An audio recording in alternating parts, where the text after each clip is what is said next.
Updates in the investigation on the Charlie Kirk assassination confirm Trans-Antifa hate spurred the shooter, as 3 major network news outlets instead moved to blame violence on social media. And in the meantime, Europe is getting a little bit more tense. I'm Tony Kinnett, host of the Daily Signal's Tony Kinnett Cast, syndicated nationally at 7 p.m. Eastern. It is Monday, September 15th, 2025. This is the Daily Signal's top news in 10. Additional updates coming out over the weekend on the investigation of the assassination of Charlie Kirk. As the alleged assassin Tyler Robinson sits in custody in Utah, Governor Spencer Cox told ABC News this week that his roommate was indeed a boyfriend who is transitioning from male to female. That we can confirm that his roommate was indeed a boyfriend who is transitioning from male to female.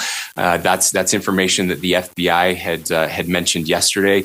We can confirm that as well, and that he is cooperating with authorities as well. President Trump's administration also announced there are a series of investigations beginning on left-leaning networks, NGOs, and nonprofits operating out of Utah who may or may not have something to do with the plot of assassination. Who do you plan on investigating? We'll see. We'll be announcing. They're already under investigation. They're already under major investigation. A lot of the people that you would traditionally say are on the left. They're already under? Already under investigation. President Trump was asked yesterday evening on the tarmac next to U.S. Marine One where he thought the problem was, whether it was on the left, whether it was on the right. This was the president's response. Well, the problem is on the left. When you look at the problem is on the left. It's not on the right, like some people like to say on the right. The problem we have is on the left. And when you look at the agitators, you look at the scum that speaks so badly of our country. Later yesterday evening, a vigil for Charlie Kirk was held at the Kennedy Center in Washington, D.C. It was beyond packed. The speakers were many. We'll be going over some of those on the Tony Kinnett Cast later this evening. Meanwhile, on the Sunday shows, the legacy media outlets have moved the question as to what led to the assassination of Charlie Kirk to a conversation about social media algorithms. And this was rather strange. We usually do on Mondays a quick Sunday show roundup. This is, although a passing media fad, it is a way to see what the legacy media outlets are focusing on for the week. And on CNN's State of the Union, ABC's This Week, and CBS Face the Nation, all 3 hosted specific and individual guests to talk about the dangers of social media algorithms as being the core thing to blame regarding the assassination of Charlie Kirk. Moving chronologically, Dana Bash on CNN's State of the Union warned that social media algorithms are pulling Americans deeper and deeper into, quote, our own information loops and political ecosystems. And now a word about social media. It started as a way for people to make connections, give updates about our lives, or reconnect with old friends. But now the social media companies' algorithms feed us what they think we want to see. It gets to the point where people often don't see opposing ideas that may challenge their own views unless it's through the lens of attacking or mocking the other side, and the cycle keeps going. We get deeper and deeper into our own information loops and political ecosystems. Ben Shapiro, the conservative commentator and friend of Charlie Kirk, said on the Free Press podcast this week, quote, how social media works is a disaster area. There is no question it is making the world a worse place. Now, he was careful to say he isn't calling for censorship. The question is whether it's time, maybe well past time, for social media sites to think long and hard about the way they manipulate what people see on the computer they carry in their pocket, especially young people.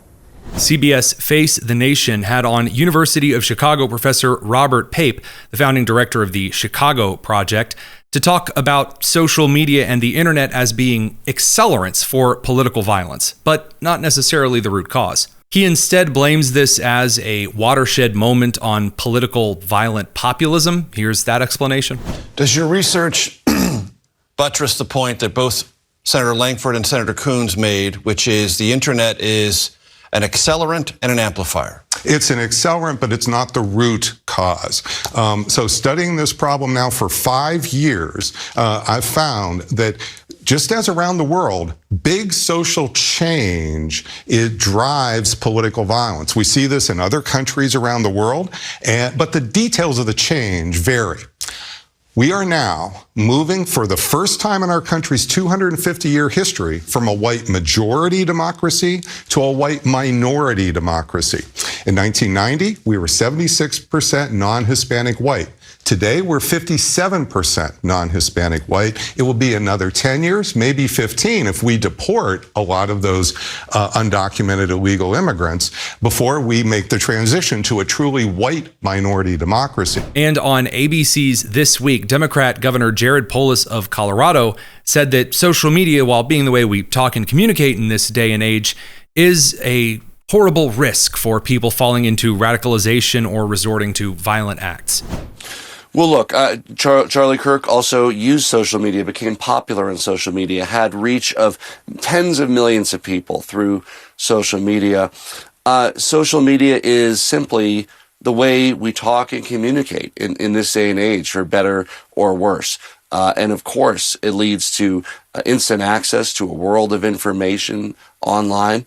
At the same time, it can risk people falling into radicalization or resorting to violent acts. And on the world stage, things are heating up quite a bit. Major demonstrations against unfettered immigration, as well as in favor of Charlie Kirk, occurred in the United Kingdom, in South Korea, in several countries in Europe, all over the place. And they were attended by hundreds and hundreds and hundreds of thousands of people. But over on the border between Eastern Europe and the Russian Federation, things are getting a little bit more testy. Polish President Karol Nawrocki signed a resolution approving the deployment of NATO forces onto the territory of Poland as part of Operation Eastern Sentry, according to a statement released yesterday afternoon by the Polish National Security Bureau. And Romania also scrambled fighter jets over the weekend due to concerns of LiDAR and radar picking up possible Russian drone incursion into Romanian airspace.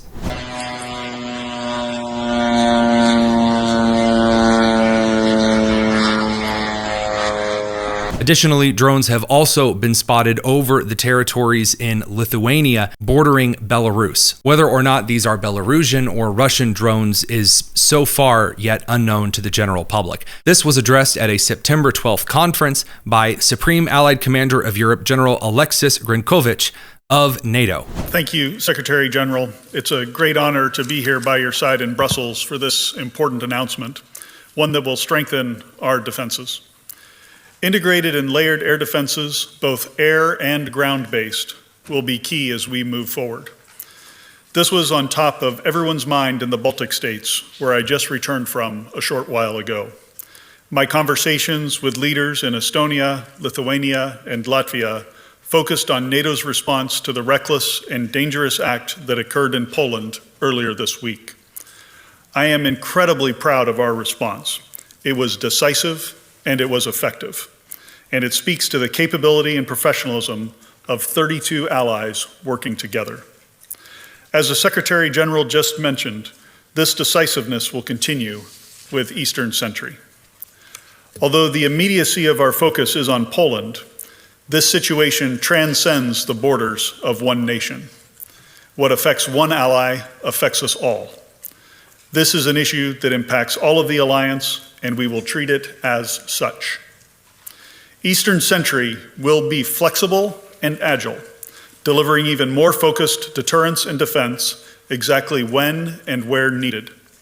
It will include additional enhanced capabilities. It will integrate air and ground-based defenses, and it will increase information sharing amongst nations. Foremost, it will even further strengthen our posture to shield and protect the alliance. Allies stand in solidarity with Poland and are committed to this endeavor. We have already seen announcements on the deployment of forces from France, Germany, Denmark, and the United Kingdom, and we expect others soon. As part of Eastern Sentry, we will also work with Allied Command Transformation, as we did in Baltic Sentry, to rapidly experiment and field new technologies, such as counter-drone sensors and weapons. Poland and citizens from across the alliance should be assured by our rapid response earlier this week and our significant announcement here today. NATO will continue to defend every inch of its territory. There's a lot more to discuss. The very first prime minister in the world being elected via a vote in Discord, as well as a series of other breaking investigations and indictments happening here in the United States. We're going to talk about that later this evening on the Tony Kinnett Cast. So before you go, head down to the description, make sure you're subscribed to the Tony Kinnett Cast so you can join us live at 7 p.m. Eastern. I'm Tony Kinnett, and this has been the Daily Signal's Top News in 10. Take care.